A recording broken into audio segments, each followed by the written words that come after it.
जय जिनेन्द्र। आज जो हम लोगों ने काल द्रव्य को द्रव्य के रूप में समझा था, काल द्रव्य को व्यवहार कल जाना था कि वर्तना, फिर परिणाम, क्रिया, परत्व, अपरत्व से निश्चय काल के 5 भेद होते हैं। तो व्यवहार काल और निश्चय काल दोनों काल द्रव्य के ही 2 विभाग है। और काल द्रव्य व्यवहार काल की अपेक्षा से, क्योंकि निश्चय से तो उसकी अपेक्षा नहीं की जाती है, इसीलिए व्यवहार काल की अपेक्षा से काल द्रव्य द्रव्य से अनंत है। द्रव्य से अनंत इसीलिए कि अनंत उत्सर्पिणी अवसर्पिणी तक काल चलता है, एक ही समय नहीं रहता। आप एक समय को बार बार एक समय नहीं कह सकते। अनंत उत्सर्पिणी अवसर्पिणी तक एक ही चीज जाएगी। ओके, तो काल के 2 विभाग हैं, व्यवहार काल और निश्चय काल। ओके, काल के व्यवहार काल और निश्चय काल ऐसे 2 भेद बताए गए हैं। तो व्यवहार काल से काल सिर्फ 45 लाख योजन 2.5 द्वीप के अंदर ही काल द्रव्य है, इसके बाहर काल द्रव्य नहीं है। क्योंकि काल द्रव्य की उत्पत्ति समय से लेके उत्सर्पिणी, अनंत उत्सर्पिणी तक व्यवहार काल माना गया है। और ये व्यवहार काल द्रव्य से अनंत कहा गया है। अनंत इसीलिए क्योंकि समय एक है, लेकिन समय से लेके अनंत उत्सर्पिणी अवसर्पिणी तक एक भी समय, एक भी वर्ष रिपीट नहीं होता है, यहाँ तक कि उसकी गिनती है। आप अनंत उत्सर्पिणी अवसर्पिणी तक काल द्रव्य की गिनती को मान सकते हो। यही कारण है कि आपको द्रव्य से काल अनंत बताया गया है। और दूसरा, क्षेत्र से ये 2.5 द्वीप के अंदर ही है, जो मैंने आपको पहले बता दिया। क्योंकि ये 2.5 द्वीप के अंदर ही सूर्यादि चंद्रादि विमान घूमते रहते हैं, तो उनके घूमने के कारण ही काल उत्पन्न होता है। तो क्षेत्र से वो 2.5 द्वीप के रूप मनुष्य क्षेत्रों में ही होता है। काल से काल द्रव्य को कैसे समझा जाए? काल से ये अनादि अनंत है, क्योंकि काल द्रव्य कभी भी ये हमारा द्रव्य लोक ही अनादि अनंत है। हमारा द्रव्य लोक ही अनादि अनंत है।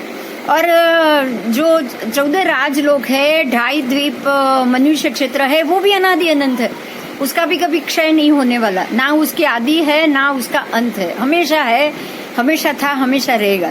इसीलिए उसको काल से अनादि अनंत माना है। तथा भाव से ये वर्णादि चतुष्क रहित है, मतलब वो आप देख नहीं सकते उसको, वो दृष्टिगोचर नहीं है, वो अरूपी है। अरूपी होने के कारण उसके वर्णादि गंध रस स्पर्श होते ही नहीं, तो चतुष्क रहित तथा अरूपी माना गया है।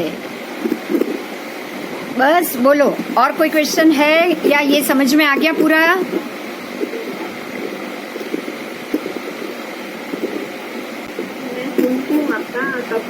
लाइव और वीडियो। अच्छा, आप रोज नहीं आ रहे हो, लेकिन ऐसे अच्छा, चलो अच्छी बात है, बहुत अच्छी बात है। आप ऐसे भी देख रहे हो और जान रहे हो, तो ये तो अच्छा लगा मुझे। अगर आप अवेलेबल ना हो पाओ तो वीडियो से भी इस पूरी कोर्स को और उसको समझ सकते हो।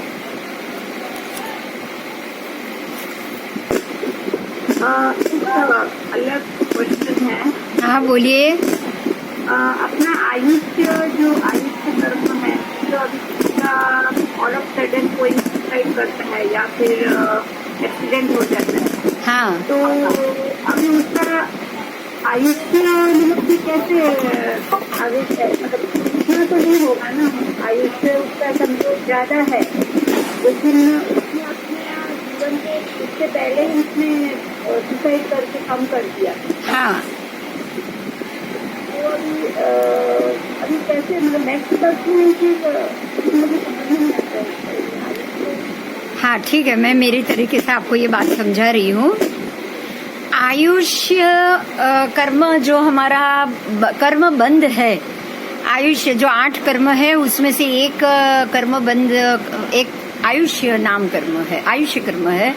अब अगर आयुष्य आपने कैसा बांधा है वो सबसे महत्व की बात है। जब आपने ये अपनी आयु बांधी थी तो आप अपने कर्म के ऊपर से किस प्रकार से आपका आयु भोगोगे वो भी साथ में बांधा हुआ होता है। जैसे कि 63 साल का पुरुष जब अपना आयु बांधते हैं वो अनपवर्तनीय बांधते हैं, और 63 साल का पुरुष के अलावा बाकी के जो सामान्य हम लोग जैसे बांधते हैं मनुष्य, वो अपवर्तनीय बांधते हैं। अपवर्तनीय, अनपवर्तनीय आयुष्य के 2 प्रकार बताए गए हैं। युगलिक जो भी होते हैं उनका भी अनपवर्तनीय होता है, वो अपने समय पे ही उनकी मृत्यु होती है, वो पूरा आयुष्य अपना भोगते हैं। बराबर इसी तरह से जो 63 साल का पुरुष है वो भी अपना आयु संपूर्ण भोग के ही जाते हैं। लेकिन हमारे जैसे सामान्य मनुष्य जो ये पौद्गलिक शरीर लेकर आए हैं, क्योंकि उनके सभी के अब कारण समझना है तो उनके सभी के शरीर पहले संग्रहण के होते हैं, संस्थान भी पहला होता है। प्रथम संग्रहण और प्रथम संस्थान, मतलब उनके शरीर की बनावट और हड्डियों की मजबूती इतनी ज्यादा होती है कि कोई भी प्रकार का घात उनके आयुष्य को कम नहीं कर सकता। यही वजह है कि वो अपना संपूर्ण आयु संपूर्ण रूप से भोग के ही जाएंगे। मगर मनुष्य, सामान्य मनुष्य जो अपवर्तनीय आयुष्य बांधते हैं, अपवर्तनीय मतलब घटना कम होना, वो 7 प्रकार से टूटता है। आयुष्य हमारा 7 प्रकार से टूटता है। एक्सीडेंट से, या कोई जहर पीने से, मतलब सुसाइड करने से, या फिर कोई रोग आदि के कारण, जैसे अटैक आ गया और ये आ गया, तो आपको जो बाकी का अपना आयु है वो आप पूरा नहीं करते हैं और आपके श्वासोच्छ्वास उसी वक्त खत्म हो जाते हैं। तो इसका भी एक प्रैक्टिकल तरीका होता है, उसको आप प्रैक्टिकली जानेंगे। ऐसे ही नहीं कि चलो आपका आयुष्य अनपवर्तनीय है, आप 80 साल तक जीने वाले हो, लेकिन 25 साल की उम्र में एक्सीडेंट हो गया और आप तुरंत एक्सपायर हो गए, ये पॉसिबल नहीं है। उसमें भी क्या होता है कि आपको जितनी भी सांसें पूरी करनी है, श्वासोच्छ्वास आपने बांध लिए हैं कि मुझे ये जन्म लिया तभी कि मुझे अपने आयु कर्म में इतने श्वास लेने हैं और इतने छोड़ने हैं, वो आप बांध के ही आए हो, वो नियत है, और वो पूरे कर रहे बगैर आपकी मृत्यु नहीं होगी। आप बहुत से ऐसे लोगों को देखते हो कि उनका समय आया नहीं है, एक्सीडेंट हो गया है और 3 दिन 4 दिन 5 दिन या कोई 10-10 दिन सब के सब बेड रिडन होते हैं या वेंटिलेटर पे होते हैं, और तब उनकी सांसें धमन की तरफ फूलती है। धमन कैसे जोर जोर से फूलती है, उस प्रकार से। तो ये होता ये है कि ये व्यक्ति ने अपने जो 25 साल बाकी है वो आयु वो ही 9 दिन के अंदर श्वासोच्छ्वास खत्म करके पूरी करी, उसने पूरी करी। आप किसी का एक्सीडेंट देखोगे या फिर जो सुसाइड भी करते हैं वो आपको ये पता होगा कि जो लास्ट मोमेंट है ना, वो तड़पते हैं, उनके शरीर में एक तड़फड़ाहट होता है, और वो जो उनकी स्नायु खींचेंगी, नसें खींचेंगी, और तब तक उनकी सांस बिल्कुल उनके भी धमन की तरह फूलेगी, वो जोर जोर से सांस खींच के लेंगे। तो ये सारी निशानी ऐसे ही जहर शरीर में चला गया, तब भी देखो आप उनका जो अंतिम समय है ना, ये बहुत ही कष्टदायक होता है, क्योंकि उनको जैसे शरीर को जीना था, सांसें भी बाकी है, पर वो व्यक्ति ने अपनी आयु मतलब अपने शरीर को ऐसे हालत में लाके रख दिया कि अब वो आगे उनको जिंदा ना रख पाए। तो ये जो लड़ाई है ना, वो पिछले 7-8 घंटे या 7-8 दिन उनमें चलता है। अगर कोई बर्न हो गया, जल गया, तो वो भी आप देखोगे पिछले जो 8-10 दिन है या 5 दिन है या 2 दिन है, उनकी बहुत कष्टदायक निकलते, बहुत पीड़ादायक निकलते। तो ये सारा समय है जो समय के दौरान वो अपने नियत श्वासोच्छ्वास को खत्म करने का कर्म भोगते। तो आपको ये तो मानना ही मानना है कि आपने आयुष्य, आपकी आयु उम्र में घटा दी, लेकिन आपने श्वासोच्छ्वास नहीं घटाए।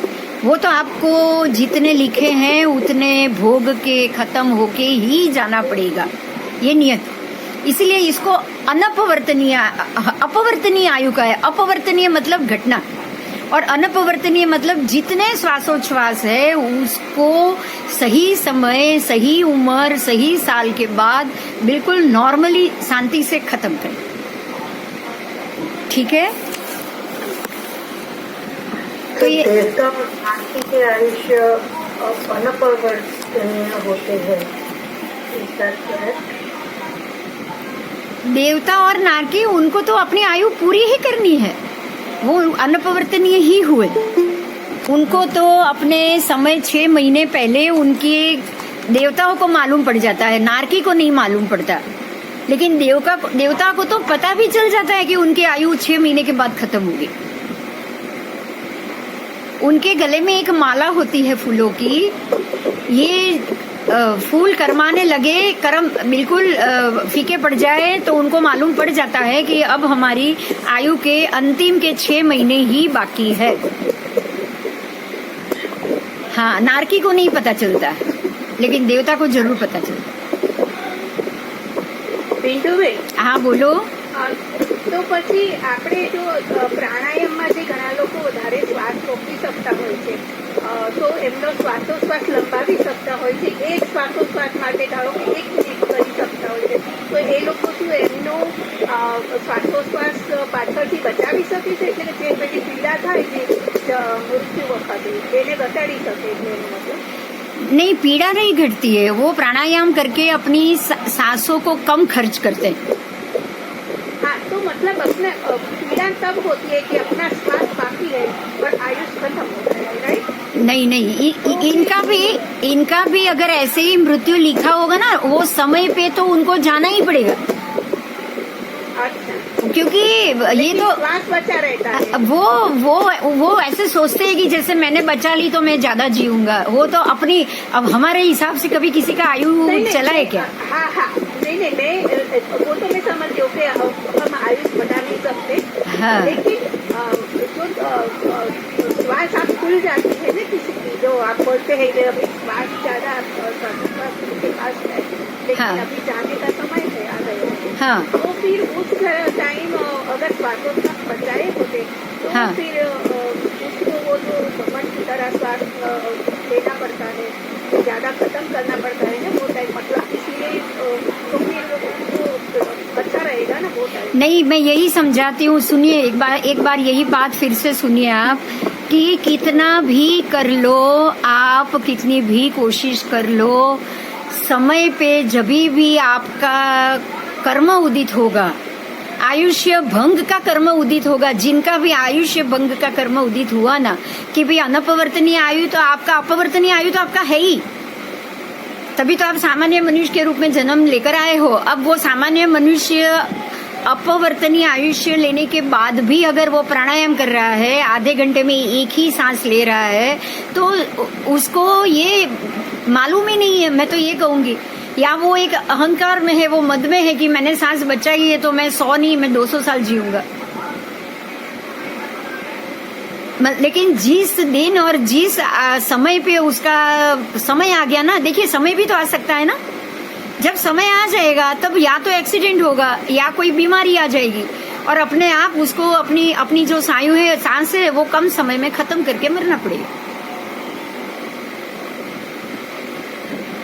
कर्म जब उदित होता है ना, तब ये आपकी कोई ट्रिक काम नहीं आती।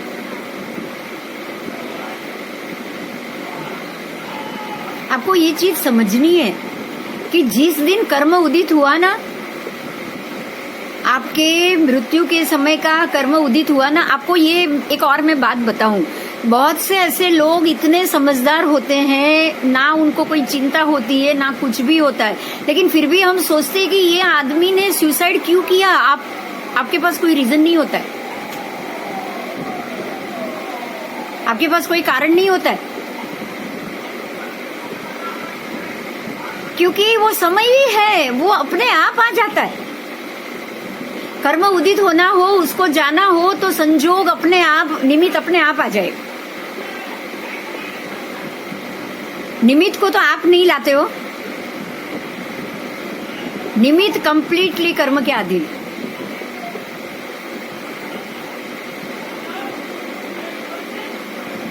इसलिए ये सारे प्राणायाम करना, उसको हठ योग कहा गया है। हठ योग, प्राणायाम, ये सारे हमारे में जैनी में आपको नहीं मिलेगा।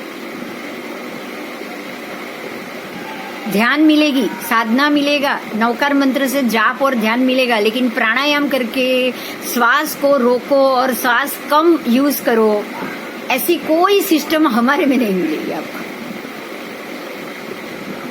क्योंकि जैन धर्म संपूर्ण रूप से कर्म सत्ता को मान के चलता है।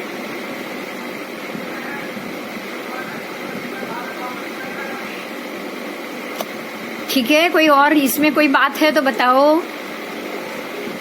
कहीं पे नहीं समझ में आया हो तो, या कोई और प्रश्न हो तो और भी बताओ, कोई और भी पूछ सकता है, कोई भी प्रश्न पूछ सकते हो, कोई दिक्कत नहीं। आपके मन में जो बात होगी वो आप निकाल दो।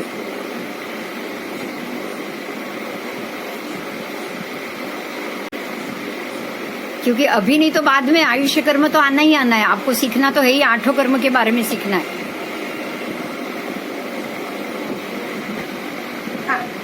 मैं एक प्रश्न ये पूछ रही हूँ कि मैं अगर ये जन्म में मेरे दूसरे भव का मैं आयुष बांधती हूँ, हाँ, तो एक ही भव का बांधती हूँ कि मैं 1, 2, 3 का भी बांध सकती हूँ? अगर मेरा ऐसा समझो कि मेरा ऐसा आ गया कि मैं दूसरे जन्म में जन्म लूँ, तुरंत मेरी मृत्यु होती है कोई चीज की, तो हाँ। वो कब बांधेगा दूसरे भाव में? तो वो अगले भाव में, उसके अगले भाव में ही दो भाव का बांध लेता है क्या?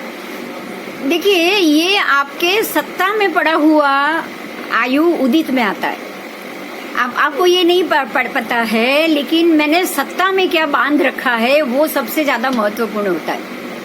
क्योंकि कुछ कर्म ऐसे होते हैं जो सत्ता में पड़े हुए होते हैं।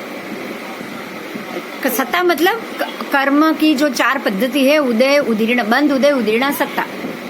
अगर मेरा अनंतानुबंधी का उदय अगर सत्ता में पड़ा है, एक बात को थोड़ा सा ध्यान से सुनिएगा, अगर मेरा अनंतानुबंधी कर्म का उदय अगर सत्ता में पड़ा है तो वो जब भी अगर मिथ्यात्व का अगर मैंने बंध भी कर लिया ना, तो भी मुझे नरक गति मिल जाएगी।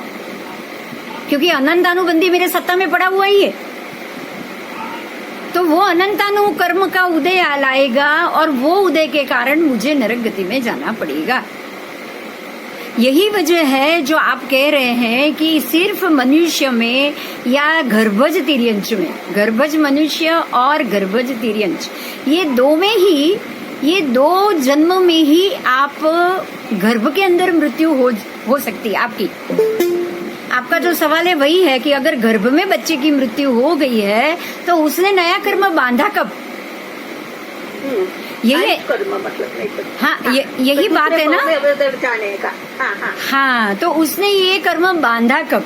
तो ये होता क्या है पता है कि आपके उसके पुण्य, जैसे इस जन्म में मैं आपको एक एग्जाम्पल दे रही हूँ। जैसे हम ये जानेंगे कृष्ण वासुदेव, जो वासुदेव थे, और वासुदेव नियमान नरक गति में जाते हैं। वासुदेव प्रति वासुदेव दोनों नियमान नरक गति में जाते हैं, बराबर। अगर हाँ, जो चक्रवर्ती हो तो वो अगर दीक्षा ले ले या ऐसा कुछ, हाँ, दीक्षा ले लेगा तो उसी भाव में मोक्ष, लेकिन अगर नहीं लेगा तो वो भी नरक में जाएंगे, तो ये एक उनकी जो स्थिति है त्रिषष्टि शला का पुरुष की, उस स्थिति के कारण उनको तो पता ही है कि अब उनको नरक में जाना है, उनको तो पता ही है, क्योंकि उस जन्म में उन्होंने दीक्षा नहीं ली, तो उनका तो नरक में जाना निश्चित हो गया, बराबर। अब उन्होंने क्या किया, उसी भाव में एक शायिक समिकत्व भी, तीर्थंकर नाम कर्म भी बांध लिया, बराबर। वो आने वाली 24 में तीर्थंकर बनेंगे। ये तीर्थंकर नाम कर्म तो वो निकाचित कब करेंगे? उसके अगले भाव में अभी उनको 3 भाव बाकी है, उनका अभी 3 भाव बाकी है, लेकिन सत्ता में तो आ गया ना। बात समझ में आई? अब इन्होंने इसी जन्म में 2 गति बांध ली, एक सत्ता में पड़ी मनुष्य जन्म की जब वो तीर्थंकर बनेंगे तब, और इसी जन्म में वो नरक में जाने वाले, वो नियत हो गया। बात समझ में? अच्छा, वो नरक में जाने वाले थे, वो ये जन्म में नियत नहीं हुआ है। वो तो जब उन्होंने वासुदेव का नाम कर्म लिया था ना, बांधा था ना, तभी वासुदेव बन के भी वो उस भाव में दीक्षा नहीं लेने वाले हैं, उनके उतने तो कर्म नियत।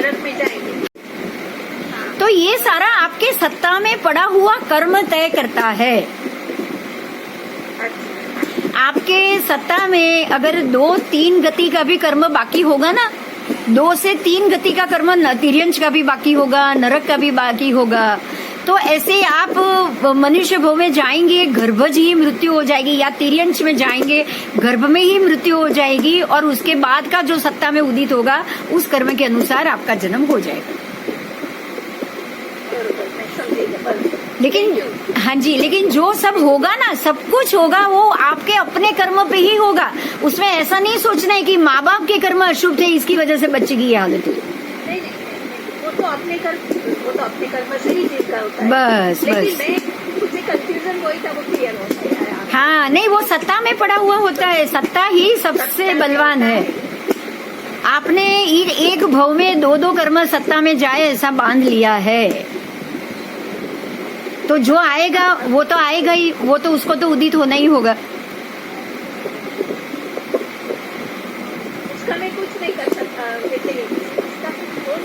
नहीं, उसका कुछ नहीं हो सकता, उसका कुछ नहीं, कुछ नहीं हो सकता। श्रेणिक राजा ने कोई भी तीर्थंकर नाम कर्म बांधा था, उन्होंने तो तीर्थंकर नाम कर्म बांधा था श्रेणिक राजा, लेकिन जो नरक में जाने का उनका जो सत्ता में पड़ा हुआ कर्म था ना, उसी के कारण उन्होंने हरणी की हत्या की, क्योंकि ये तो निमित्त है, हरणी की हत्या होना सिर्फ निमित्त है। अच्छा, वो कर्म उसका आगे भी कहीं बांधा हुआ नहीं, वो उनका सत्ता में नरकानुगति पड़ी है, इसीलिए उससे रिलेटेड कर्म तो उनको करना ही पड़ेगा। नहीं तो आप इतना सोचो कि जो जीव तीर्थंकर नाम कर्म बांधे ऐसे दयावान है, ऐसे करुणावान है, जो अपने बेटे का भी मार खा लेते थे, और बेटे को अवगति ना हो, पितृहत्या का दोष ना लगे, ये सोच के उन्होंने जहर खा लिया था। ऐसा जीव हरणी को मारेंगे क्या?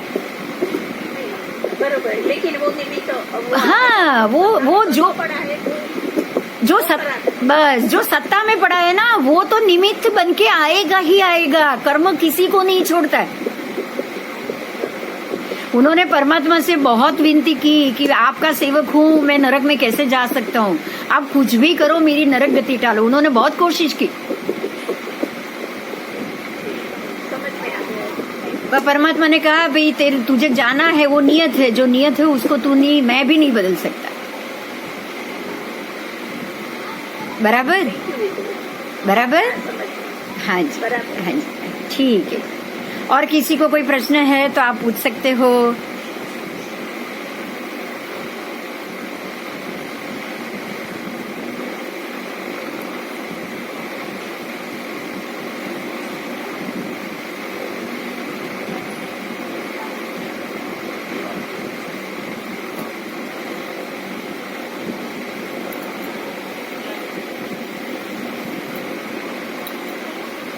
और किसी को प्रश्न है तो आप पूछो,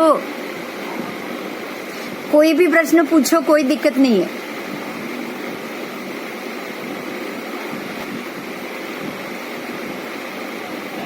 आज का दिन सिर्फ प्रश्नोत्तरी के लिए ही रखा है। मैं एक प्रश्न पूछूं? हाँ, पूछो। अच्छा, मुझे ये पूछना है, ये जो कर्म बांधते हैं, अगर अपन को अच्छा कार्य करते हैं तो उसकी वजह से अगर किसी को अपने को देख के ईर्ष्या होती है, हाँ, और फिर वो अपने पीछे अपनी बुराई करता है, तो फिर उसमें अपने कर्म कैसे बंधेंगे और वो कैसे छूटेगा? ठीक है, अभी आपको मैं जवाब दे रही हूँ कि हमारे पीछे कोई अगर बुराई कर रहा है तो ये तो ऐसे तो हुआ नहीं है, बिना कोई वजह तो कोई आपकी बुराई करेगा नहीं। तो पहले तो यही सोचो कि आपके ही कर्म का उदय शुरू हुआ है। अच्छा, अगर वो जेलसी की वजह से कर रहा है नहीं, जेलसी की, अरे कोई भी जेलसी की वजह से करे या कोई भी वजह से करे, लेकिन आपकी ही क्यों? हाँ, वही तो मेरा प्रश्न। हाँ, तो यही तो बात है कि वो आपकी कर रहा है, तो ये जन्म से संबंधित नहीं है ये बात। ये बात आपके कोई ना कोई कर्म बंध जो आपके अंदर पड़ा है, तभी उसने आपकी जेलसी शुरू की। मतलब ये सबसे पहले तो आपको ये सोचना है कि मेरे अंदर जो पड़ा हुआ कर्म था वो उदय में आया है, क्योंकि बिना बात तो कोई मेरे मुझ तक आएगा ही नहीं। कोई भी इंसान की बुराई मुझ तक पहुंचेगी नहीं अगर कोई बात नहीं है तो। बिना आग धुआं निकलता है? नहीं निकलता है। बिना भूख आप खाना खा सकते हो? नहीं खाना सकते। भूख होगी तभी खाना खाओगे। अगर पेट भर के मिठाई विठाई सब कुछ खा लिया और कोई अच्छे से अच्छा एक कटोरी भर के श्रीखंड लाएगा, आप खा पाओगे? नहीं खा पाओगे, नहीं खा पाओगे। इसीलिए कोई भी व्यक्ति बिना बात आपसे झगड़ा भी नहीं करेगा, आपसे ईर्ष्या भी नहीं करेगा और आपको परेशान भी नहीं करेगा। तो आपको ये ढूंढना है कि अंदर, मेरे अंदर ऐसा क्या पड़ा था जो सामने वाले को मेरे पे इतनी ईर्ष्या आ गई। क्योंकि वो तो आपके कर्म की पूर्ति कर रहा है, वो आपके कर्म घटाने आया है। अब आपको ये सोचना है कि ये मेरे कर्म का उदय आया तो सामने वाला मेरे कर्म को घटाने के लिए आया है।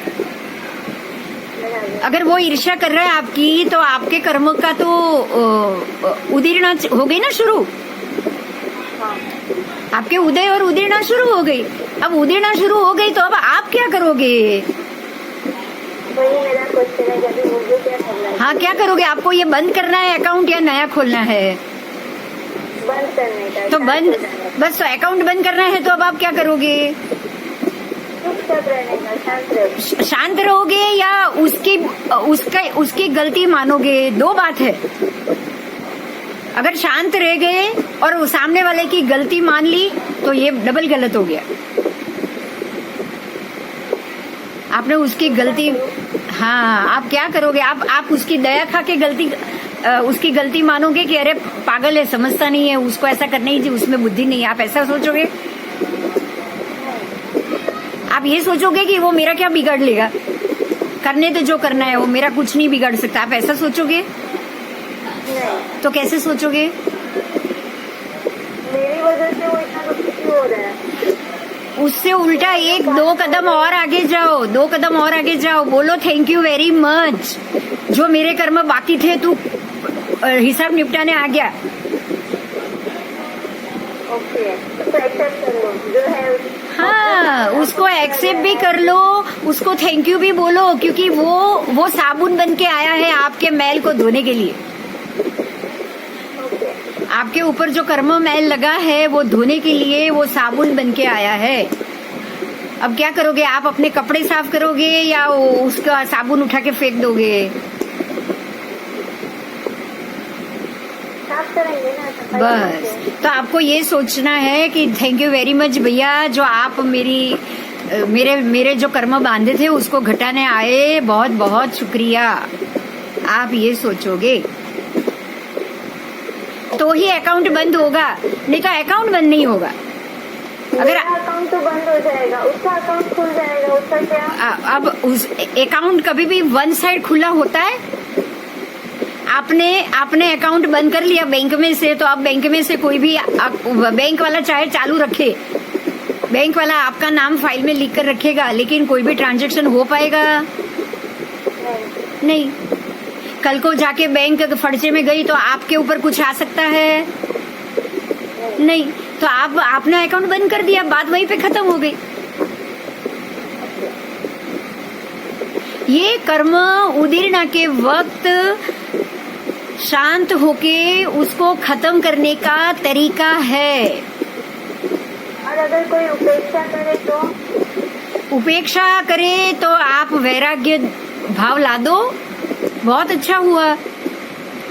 वैसे भी हमें तो अब एक बात सोच लो कि अब हमें ये संसार की सभी संसार का ही हमको उपेक्षा करनी है, पूरे संसार की ही उपेक्षा करनी है। तो अगर सामने वाला उपेक्षा कर रहा है तो ये तो बहुत खुशी की बात है। अगर उपेक्षा का पूरा राइट मीनिंग क्या आता है? उपेक्षा का मतलब है कि मुझे ये चीज नहीं चाहिए, वो वस्तु के प्रति आपकी नीरसता आ जाए। जैसे वो व्यक्ति आप में कोई रस नहीं ले रहा है, वो उपेक्षा कर रहा है, मतलब उसको आप में कोई इंटरेस्ट नहीं है, आप में वो रस नहीं ले रहा है। तो ये तो बहुत अच्छी बात हो गई। अब ये रस नहीं ले रहा है, सिर्फ उतनी बात नहीं है, अब ये रस ना लेकर अब वो आपको देखना तक नहीं चाहता है, अब वो आपकी ओर देखना भी नहीं चाहता। तो ये तो बहुत अच्छी बात है या नहीं? ये तो बहुत सही बात है। हमें भी तो वैसा ही चाहिए कि भाई अभी हमें नहीं चाहिए, आप रहो उधर ही, हमें कुछ नहीं चाहिए। आप भी वही सोचोगे ना? हाँ, आप भी वही सोचोगे। ठीक है।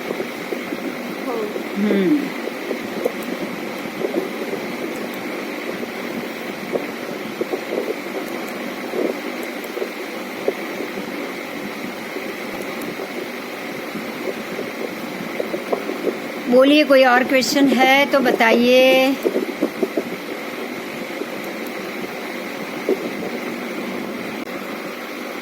आप जो रोज पढ़ते हो उसमें भी कोई बात है तो भी बोलो।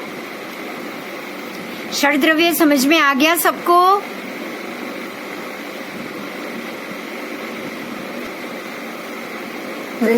हाँ, एक क्वेश्चन है। हाँ बोलो। आप ये बताइए कि सूचक प्रदेश जो है वो कहाँ पे स्थित है, मतलब कि कहाँ है वो एक्चुअली? शंभुतला से कितना वो नीचे है? शंभुतला से तो बहुत ही कम जगह की ऊंचाई पे है। वैसे मेरू पर्वत से नीचे जाओगे 1000 योजन नीचे पे उद्वेद में, उद्वेद मतलब उंडाई में स्थित है रुचक प्रदेश। हाँ, वो ये बुक में आ गया टॉपिक और उसमें जगह भी मैंने बता दी, कितना योजन फर्क में है वो भी बात हो गई। तो बराबर मेरू पर्वत के नीचे 1000 योजन की जो ऊंचाई है उतना नीचे रुचक प्रदेश आया हुआ है।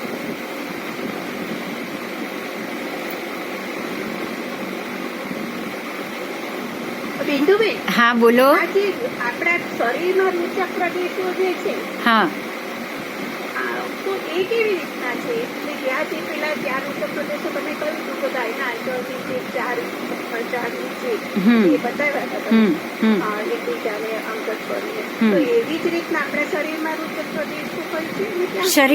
शरीर में ऐसे तो ये बात है ही कि अपने शरीर में जो कर्म से, जो 8 कर्मों से हमारी आत्मा के ऊपर जो कर्म वर्गणा लगी हुई है ना, एक के बाद एक कर्म लगता जाता है लेशिया की वजह से। तो लेशिया जितनी हमारी कनिष्ठ होगी, जितनी खराब लेशिया होगी, उतने ये कर्म ज्यादा चिकट बन के हमारे आत्मा प्रदेश के ऊपर लगते जाते हैं। जैसे कृष्ण, नील, कापोद, ये 3 लेशिया को अशुभ लेशिया का है। तो जितना हम ज्यादा ईर्ष्या भाव में, जितना ज्यादा किसी का बुरा सोचेंगे, जितना ज्यादा किसी का नुकसान करेंगे, जितना ज्यादा हिंसा भाव होगा, वो सारा ये कृष्ण, नील, कापोत लेशिया के ऊपर ही हमारे विचार चलेंगे। और जैसे हमारे अशुभ विचार, जितने भी अशुभ विचार, उतने ही उस वक्त जो भी कर्म लगेगा वो अशुभ लेशिया सहित लगेगा। तो ये जो कर्म लगेंगे वो और चिकट बन के लगेंगे। तो ये जो हमारे आत्म प्रदेश के ऊपर लगते जाएंगे उसका थर बनता जाएगा। ऐसा कहा जाता है कि आत्म प्रदेश के, हमारा आत्मा तो अनंत प्रदेश ही है, कोई 1-2 प्रदेश तो है नहीं उसके, लेकिन वो अनंत प्रदेश में भी 8 प्रदेश, आत्मा के 8 प्रदेश कभी भी ढकते नहीं है, हमेशा खुले ही रहते। ये 8 रुचक प्रदेश ही है जो 8 गुण है, 8 गुण जो 8 कर्म हटा के जब सिद्ध गति में जीव जाएगा ना, तो वो ये 8 गुणों का उघाड़ कर देगा। तो ये 8 गुण ऐसे हैं जो कभी भी कर्म से दबते नहीं है। यही 8 गुण को आत्मा के 8 रोचक प्रदेश ऐसे नाम दिया गया है। आपको यही समझना है। वो हकीकत में तो हमारे आत्मा के 8 गुण है, जैसे ज्ञान गुण, दर्शन गुण, चारित्र गुण। फिर चारित्र गुण है वो मोहनीय कर्म ने चारित्र को ढक दिया है, दर्शनावरण ने दर्शन को, श्रद्धा को ढक दिया है, ज्ञानावरण ने ज्ञान को ढक दिया है, अंतराय ने वीर्य को ढक दिया है। ऐसे जो हमारे 8 गुण है वो 8 गुण 8 कर्म से ढके हुए हैं। तो इसी 8 गुण को ही आत्मा के 8 रोचक प्रदेश भी कहे गए हैं, क्योंकि यही ऐसे 8 रोचक प्रदेश है जो कभी भी ढकते नहीं, उघाड़ उसको हमेशा उघाड़ ही होता है। और यही वजह है कि वो कोई भी जीव कितने भी कनिष्ठ चिकट कर्म लगा के क्यों ना बैठा हो, उसमें ये गुणों का उघाड़ करने की पूर्ण ताकत होती है। ठीक है, तो इसी को ही आपको आत्मा के 8 रोचक प्रदेश जानना है। ऐसा कहा जाता है 8 रोचक प्रदेश मेरुदंड के नीचे दबे हुए हैं। तो हमारा आत्म प्रदेश भी तो हमारे कमर का जो मेरुदंड है उसी के नीचे ही आया। तो मतलब हमारे शरीर में कहाँ आए? और शरीर में वही जैसे मेरू के नीचे है नहीं, वैसे ही हमारी जो ऐसे 7 चक्रों की बात आएगी। आपको सज्जन सन्मित्र में सातों सज्जन सन्मित्र हमारा बहुत पुराना पुस्तक है, मैं नाम के साथ आपको बता रही हूँ। उसमें आपको इन 7 चक्र पे कौन कौन से परमात्मा स्थित है, कौन से देवी स्थित है, कौन से देव स्थित है, कौन से बीज मंत्र है, उसकी फोटो सहित आपको चित्र मिलेगी। सज्जन सन्मित्र ये बहुत पुराना पुस्तक है और कम से कम 700-800 पेज का बहुत बड़ा पुस्तक है। ऑनलाइन है वो? ये मुझे नहीं पता, मुझे पढ़े हुए बहुत साल हो गए। किसका लिखा हुआ है? जब मैंने पढ़ा ना तभी वो पुस्तक 80 साल पुराना था, जब मैंने पढ़ा तब। तो कौन है? नहीं, वो तो अभी तो याद भी नहीं, वो मुझे याद भी नहीं। आप सज्जन सन्मित्र बोलोगे ना तो हमारी किसी भी जैन लाइब्रेरी में आपको मिल जाएगा। और उसमें ये बहुत पुराना पुस्तक है, इसलिए हमारे शास्त्रों में भी ये सारी चीज पहले से ही है। बीज मंत्र का जाप, कौन से चक्र पर कौन से परमात्मा की स्थिति है, कौन से चक्र पे कौन से देव देवी बैठे हुए हैं, सारी विगत उसमें फोटो के साथ। तो आपको वही कहने का मतलब है कि जो अपने शरीर में रोचक प्रदेश है वो हमारे मूलाधार जो चक्र है उधर है। वैसे भी वो ढके हुए हैं, ये ढके हुए हैं, कर्म से लदे हुए हैं। तो नेचुरली है ना कि वो ढक्कर है, तो उसके ऊपर हमारा जो आप अगर सिचुएशन भी देखोगे ना आपके शरीर की, तो देखो बराबर नाभि चक्र आपको पता है। नाभि चक्र और नाभि चक्र को ही सूर्य नाभि कमल कहा गया है। सूर्य उदित होता है, जब भी आकाश में सूर्य उदित होता है हमारा नाभि भी खुलता है कमल की तरह, और जैसे ही सूर्यास्त हो जाएगा आपका नाभि बंद हो जाएगा। तो ये जो नाभि के आसपास का जो गोलाई का एरिया है ना, वो बराबर जैसे आकाश में मेरू के आसपास कैसे ग्रह आदि घूमते हैं प्रदक्षिणावर्त, ये पूरा जो मेरू है, मेरू दंड है, वही आपको आपके शरीर में भी मिलेगा।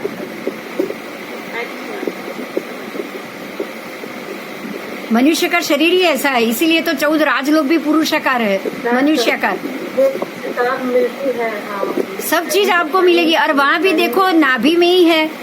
तो जो ऐसे कहा जाता है कि जो भी लोक पुरुष भी पुरुषाकार है, मतलब मनुष्याकार है ना, उसमें भी बराबर नाभि की जगह ही हमारे तिरछा लोक है, ग्रह नक्षत्र घूमते हैं। जो 132 सूर्य चंद्र है ना, बराबर नाभि के स्थान पे ही है। बराबर मेरी बात समझ में आ रही है? हाँ, तो हमें यही हमारे शरीर तो जैसे वो मेरुदंड है, हमारी करोड़रज्जु है, वो मेरुदंड है। और जैसे मेरु के नीचे, मेरुदंड के नीचे 8 रोचक प्रदेश है, ऐसे ही हमारे मेरुदंड के नीचे ही हमारे भी आत्मा के 8 ढके हुए प्रदेश हमको जानना है। ठीक है, तो सुषुम्ना नाड़ी, ईड़ा नाड़ी, पिंगला नाड़ी, ये सारी बातें आनंद गंजी महात्मा आप जानते हो। आनंद गंजी महाराज जो हमारे हो चुके हैं, उनकी जो भी स्तवन की श्रेणी है उसमें अभिनंदन जिन स्तवन में ईड़ा नाड़ी, पिंगला नाड़ी, सुषुम्ना नाड़ी, उन्होंने सबका उल्लेख दिया है ना। तो आप इनके और जो देवचंद्र 24 जी है और आनंद गंजी 24 है, वो अगर पढ़ोगे ना तो उसमें ये सारी चीज आपको शब्दों में से, हाँ, खोलना आपको पड़ेगा क्योंकि भाषांतर किया हुआ नहीं होगा, लेकिन ये सारे शब्दों को अवॉइड नहीं करना है। अगर नहीं होता तो 400 साल पहले उन्होंने ये बात कही नहीं होती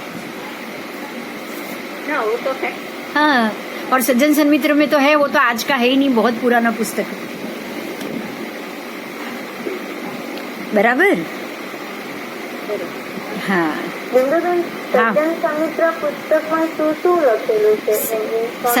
सज्जन सन्मित्र पुस्तक में लगभग 700 से ज्यादा पेज है। उसमें सम्यकत्व के 67 बोल सज्जाय के रूप में, फिर सारे महात्मा के पक्षी सूत्र, ये सूत्र महात्मा को जो अठम से करने चाहिए या कुछ छठ करके करने चाहिए, वो सारे पद सीखने के, सारे पद उसके अंदर।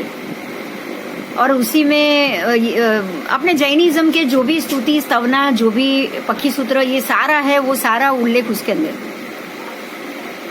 जैसे हमारे रोज की जो स्वाध्याय माला होती है ना, ऐसे बिल्कुल ये स्वाध्याय माला ही है।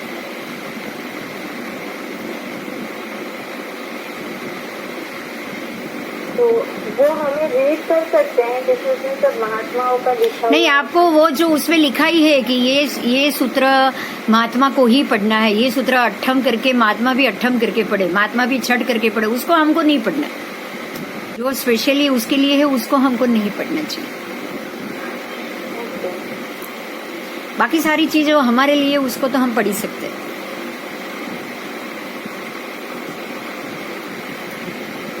बराबर।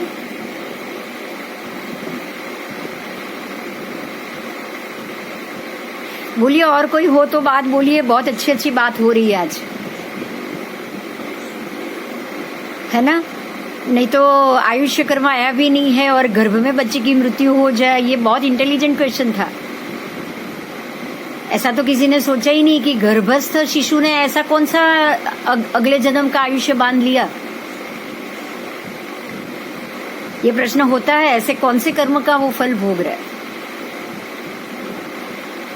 तो उसी भव में उसने अपने कर्म बांधे हैं ना, ये तो सत्ता में पड़ा हुआ कर्म जागा है।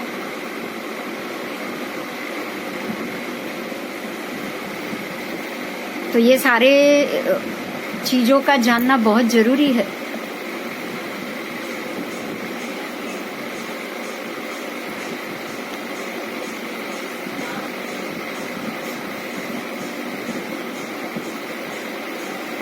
और कोई प्रश्न हो तो भी पूछो, पूछ सकते हो। हाँ, बोलो। दो व्यक्ति हैं, एक व्यक्ति आत्मा से बहुत आगे है, उसका भाव, और दूसरा जो है वो भाव से बहुत आगे है। हाँ। तो क्या मतलब हमको कितने मतलब ऐसे आचरण तो करना चाहिए, मैं मानती हूँ, लेकिन तुमको कौन सा व्यक्ति आगे जाएगा, मतलब आत्मा की दृष्टि। आपको मैं एक एग्जाम्पल देना चाहूंगी, जो हमारे शास्त्र में ऐसा बन चुका है।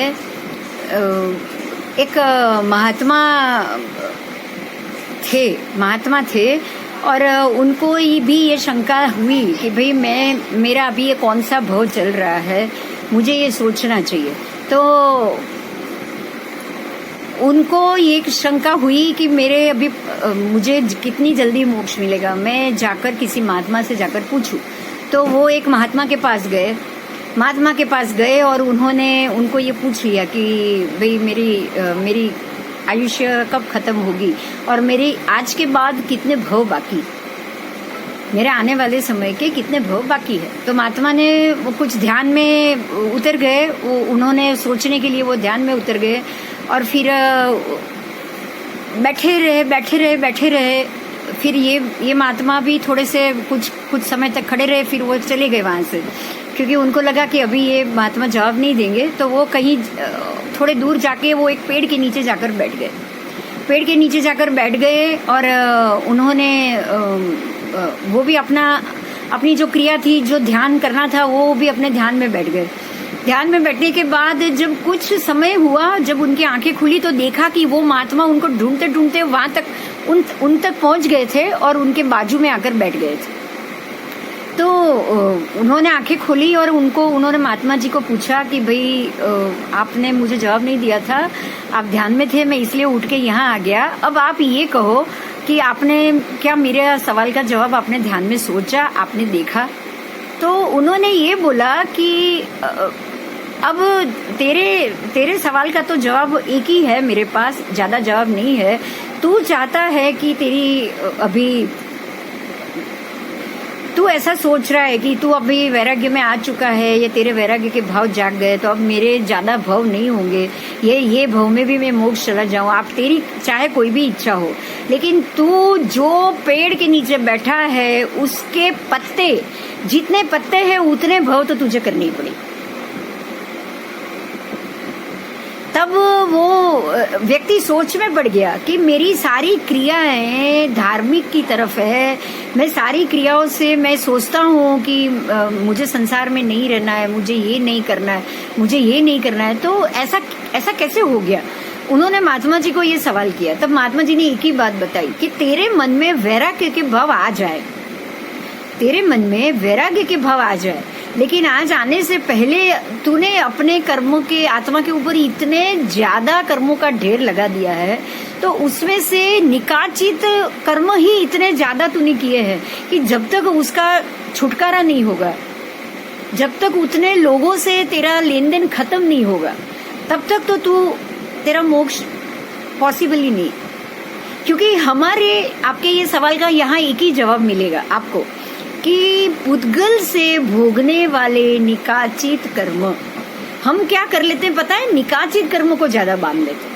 अब निकाचित कर्म क्योंकि इतनी तीव्रता से बांधते हैं, अगर गुस्सा भी किसी से किया तो तीव्रता से, किसी से प्रेम भी करते हैं तो तीव्रता से, राग द्वेष बहुत आ जाता है। हमारे लोगों के प्रति राग होता है और बाहर के लोगों के प्रति हमारे मन में द्वेष आ जाता है। हमारे बच्चे, लेकिन भाई बहन के बच्चे हैं, उनके प्रति हम उतने प्रेम से नहीं देखते। यही तीव्रता से, जो राग द्वेष से जो हम कर्म बांधते हैं, वो सारा निकाचित, क्योंकि जितना तीव्र ज्यादा ना उतना निकाचित ज्यादा। आपको निकाचित को समझना पड़ेगा। निकाचित का मतलब ही है तीव्र राग और तीव्र द्वेष। जब तक तीव्र राग और तीव्र द्वेष घटेगा नहीं, तो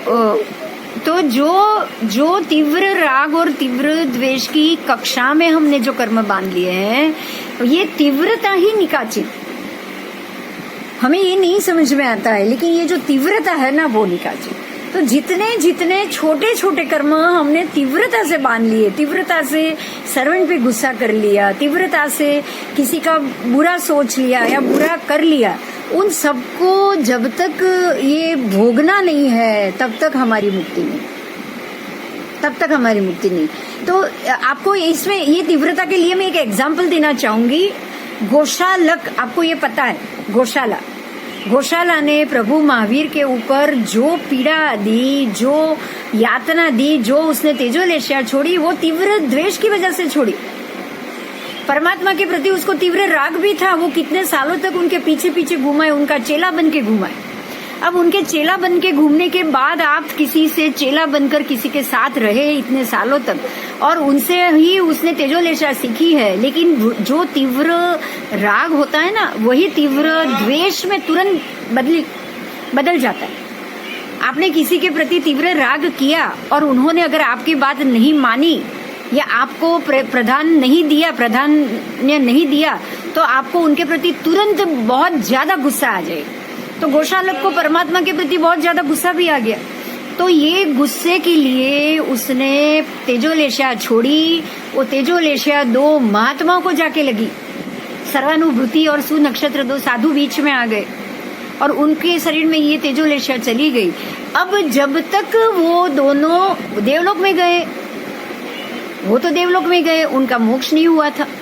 अब अगर उनका ये तेजोलेशा वाला मतलब अगर गौशालक को ये दोनों गए हैं 33 लाख सागरोपम आयुष्य भोगने के लिए और गौशाला चला गया 7वीं नारकी में 33 लाख सागरोपम आयुष्य भोगने के लिए। एक जब 7वीं नारकी से निकलेगा, एक जब देवलोक से निकलेगा, तब दोनों में वापस वही निकाचित कर्म जब तक फिर से उदित नहीं होगा। भगवती सूत्र में पूरा कथानक है कि गौशालक इसके बाद कहाँ जाएगा, इसके बाद कहाँ जाएगा, इसके बाद कहाँ जाएगा, इसके बाद कहाँ जाएगा, पूरा उसमें विवेचन है और कम से कम 6-7 पेज भर के विवेचन। परमात्मा ने ये भी बताया कि ये यहाँ से ये गति में, इसके बाद ये गति में, इसके बाद यहाँ जन्म लेगा, इसके बाद यहाँ जन्म लेगा। तो वो तो केवल ही भगवान थे, इसलिए वो जान पाए। उन्होंने अपने शिष्यों को बताया कि फिर भी वो शुद्ध जीव है, वो आत्मा, उसका मोक्ष होगा ही होगा। जब तक ये सारे वो घूम घूम के अपने कर्म खत्म नहीं कर लेगा तब तक उसका मोक्ष नहीं। तो एक कर्म तो छोटा सा है, भव आपने ये गौशाले ने छोटा सा निकाल दिया। अगर उसी भव में उसने ये तीव्र सारे तीव्र राग द्वेष से कर्म नहीं बांधे होते ना, तो इतनी ज्यादा भव परंपरा उसकी नहीं बढ़ती। तो भव परंपरा बढ़ाने का एक ही कारण है, वो है तीव्रता, निकाचित कर्म। और निकाचित कर्म तीव्र राग और तीव्र द्वेष के बिना कभी भी नहीं बंधता। वितरागता या समभाव में आना ही पड़ेगा अगर आप ये जन्म मरण से बचना चाहते हो। निकाचित कर्म से बचना है तो समभाव में आना ही पड़ेगा। किसी के प्रति राग और किसी के प्रति द्वेष बिल्कुल नहीं चलेगा, क्योंकि एक के प्रति बहुत राग बता दिया तो वो ही राग आपको द्वेष की तरफ ले जाएगा। वो ही राग वो आपको उसके प्रति बाद में द्वेष कराएगा ही कराएगा।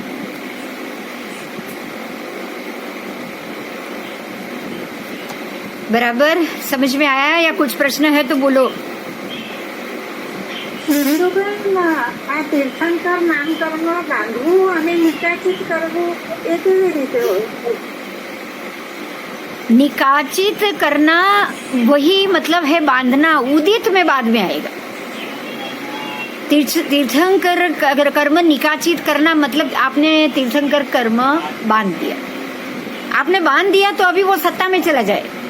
आप जैसे ही बांधोगे वो कर्म का उदय होने की समय अभी तक नहीं आया है। जब तक नहीं आएगा तब तक ये कर्म सत्ता में पड़ा रहेगा। कृष्ण वासुदेव ने बांध दिया, अब बांधने के बाद वो सत्ता में चला गया। अब उनके 3 भव या 4 भव बाकी है। वो एक भव पहले उदित में आता है, एक भव पहले ही वो उदित में आता है।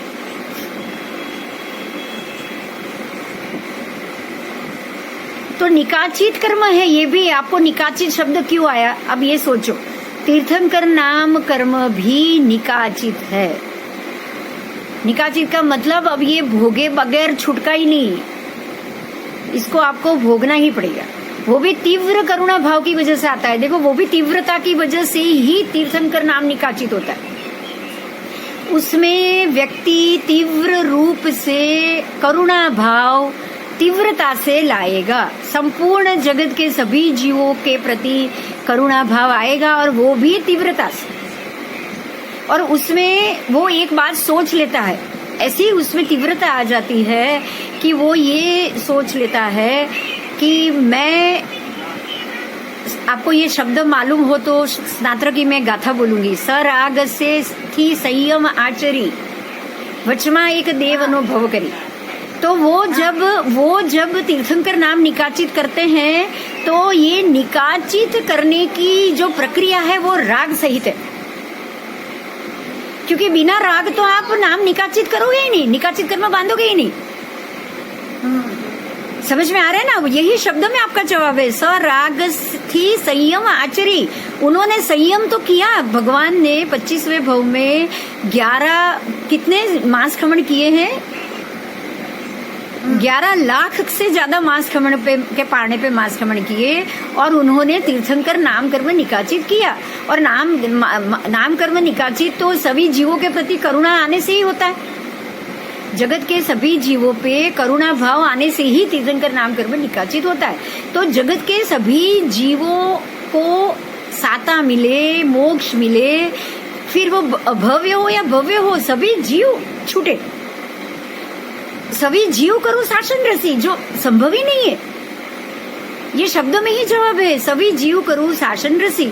अब सभी जीव को तो आप शासन रसी कर नहीं पाओगे,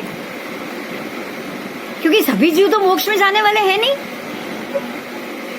इसमें जाति भव्य है, अभव्य है, लेकिन तीर्थंकर नाम कर्म निकाचित करने वाला जीव भव्य अभव्य सबको एक नजर से देखता है।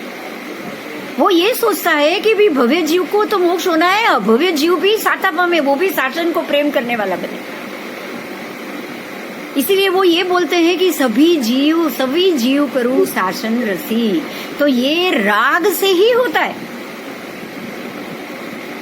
क्योंकि आपको सर्व जीवों के प्रति राग है।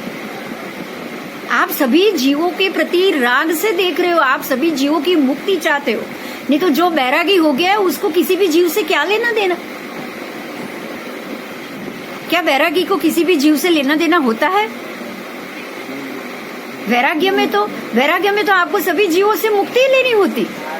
तो ये सराग से संयम पालते हैं और तीर्थंकर नाम कर्म निकाचते, इसीलिए उनको दूसरा भव सीधा देव का मिलता है, या देव का मिलेगा या किसी को नारकी का मिलेगा। इनको भी अगर तीर्थंकर नाम कर्म भी अगर श्रेणी राजा ने बांधा होता ना, तीर्थंकर नाम कर्म, अगर उनकी नारकी का निकाचित बाकी नहीं होता तो देव गति में जाते, लेकिन उनका नारकी का भव निकाचित था, वो निकाचित था, तो उनको तो एक भव से पहले तीर्थंकर नाम कर्म उन्होंने तो बांध दिया। अब जो दूसरा भव अगर नारकी का ही उनका लिखा है तो एक भव के बाद वो उदय में आएगा। लेकिन तीर्थंकर नाम कर्म भी निकाचित कर्म है, जो राग सहित ही बनता है। बोलो। पहले तीर्थंकर नाम कर्म तो घना बधा बांधे। हाँ, क्योंकि हर एक उत्सर पीढ़ी, हर एक उत्सर पीढ़ी अवसर पीढ़ी में कम से कम जितने तीर्थंकर होने वाले ना, एक उत्सर पीढ़ी अवसर पीढ़ी में 980 कुछ इतने तीर्थंकर तो होते ही, 480 और 240 480 डबल कर दो, 960 तीर्थंकर परमात्मा होते ही है हर एक उत्सर पीढ़ी अवसर पीढ़ी। उसकी गिनती आएगी आपको, ये पढ़ाई में ही आगे आएगी, बहुत मजा आएगा, आगे आएगा वो। पहले जेने बांधी हुआ है कितना वक्त પછી एक भव, दूसरे ही भव, बीच में एक भव छोड़ना है बस। एक भव के पहले ही वो बंधता है, वो बंधता कभी भी हो, निकाचित एक भव के पहले हो जाएगा। पर बांधी हुआ तो क्यारे पड़े? अब देखिए, एक भव से पहले ही बांधते हैं, मैं बोल रही हूँ, सुनो। निकाचित बांधना एक ही है, एक भव के पहले ही बांधते। कृष्ण राजा ने अभी बांधा नहीं है, बांधेंगे अब। वो तो भावी तीर्थंकर है, ऐसा नेमनाथ भगवान ने बता दिया। अच्छा, ओके। कृष्ण राजा ने क्षायिक सम्यकत्व बांधा था, ओके। उन्होंने क्षायिक संकेत बांधा है, जो सभी महात्माओं को उन्होंने जो वंदना की ना, 18,000 साधु को वंदना की ना, वो वंदना करने के बाद उन्होंने 4 नारकी तोड़ी और क्षायिक सम्यकत्व बांधा। पर वो भावी तीर्थंकर जीव है, वो तो पता चल गया था ना। जो महावीर स्वामी भावी तीर्थंकर है, वो आदिनाथ भगवान ने भरत राजा को तो तीसरे ही भव में बता दिया। हाँ, बस हाँ। ऐसे ही नेमनाथ भगवान ने कृष्ण राजा भावी तीर्थंकर है ऐसा बता दिया। अच्छा, मैंने ये पूछू છે કે આ કમઠ અને પાર્શ્વનાથ ભગવાનની સ્ટોરી છે.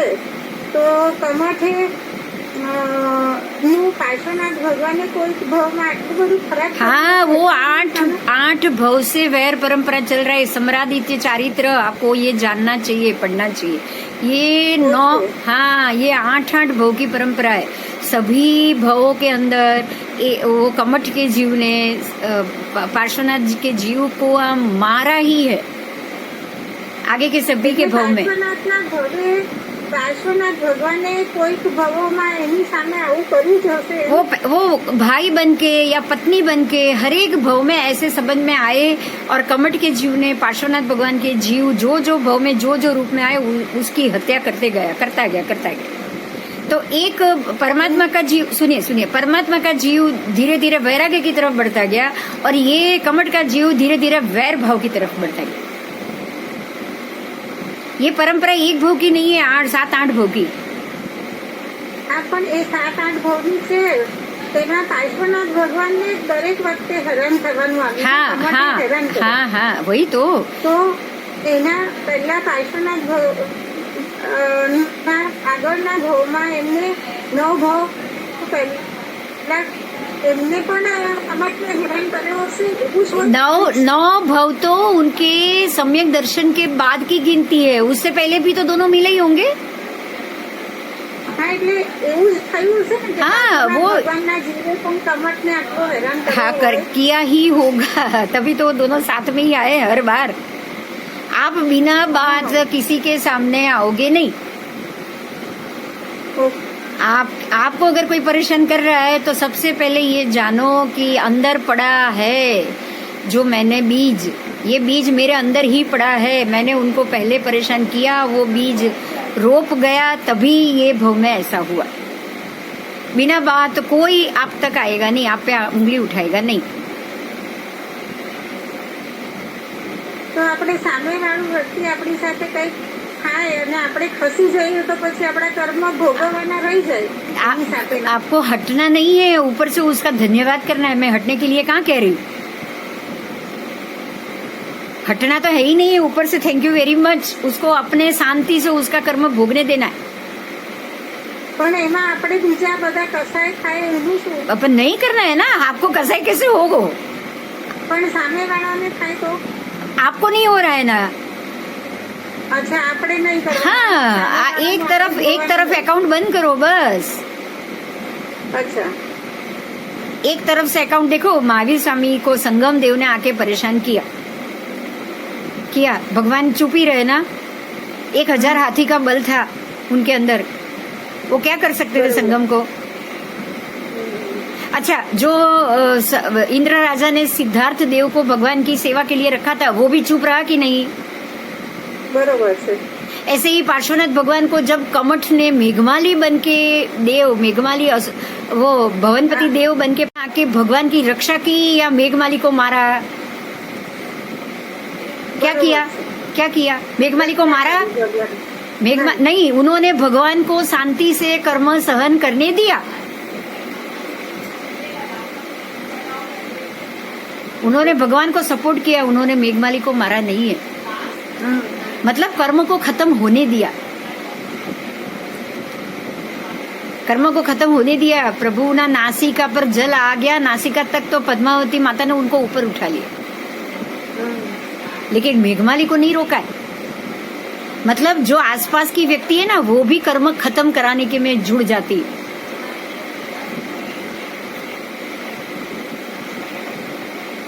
तो आपको कर्म खत्म करने में रस रखना है. और अगर आपने सोच लिया कि मैं कर्म खत्म कराने में मैं एक तरफ से शांति रखूं, चुप रहूं, सहन करूं, तो फिर करो. फिर कोई क्वेश्चन नहीं.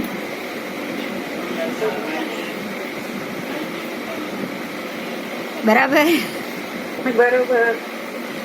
भगवान के एग्जाम्पल इतना बढ़िया है कि हमको उसी में से जवाब मिल जाता है. धर्मेंद्र पद्मावती जैसे देव भी कमठ को कुछ नहीं करते. तू आ, तेरे को जो करना है कर, तू कर्म खत्म कर, बस हिसाब पूरा कर तेरा. बराबर. बरोबर છે. बोलो अभी कोई है प्रश्न? 11:15 हो गए। नहीं, अभी नहीं। देखो, हाँ, ऐसे वापस एक दिन, एक महीने बाद ऐसे प्रश्नोत्तरी फिर से रखेंगे, बराबर? हाँ, वो बरोबर है। हाँ, हाँ, तो मतलब जो मैंने ये इसलिए रखा था कि जो पीछे से सुनते हैं, जो थोड़ा सा देर सुनते हैं, फॉरेन वाले जो कुछ है, जो वीडियो देख लेते हैं, वो यहाँ सामने आके क्वेश्चन कर पाए, ये सोच के ये रखा था। लेकिन बहुत अच्छा हुआ, बहुत अच्छे सवाल आए बाहर, और मैं चाहती हूँ कि ऐसा हो, तो महीने के बाद अगले महीने में हम ऐसा वापस रखेंगे, है ना? Thank you. ठीक है, तो अभी 10:50 हो गई है यहाँ इंडिया टाइम, सब सोने की तैयारी कर रहे हैं घर वाले। ओके, ओके, प्रणाम। ठीक है, प्रणाम। तो कोई है नहीं ना अभी जो बात चल रही है उसमें, किसी को क्वेश्चन नहीं है ना, तो मैं बंद करूं? ओके, जय जिनेन्द्र। कल वापस क्लास है, कल फिर से मिलेंगे शाम को 7 बजे, फिर से मिलेंगे। जय जिनेन्द्र, जय जिनेन्द्र।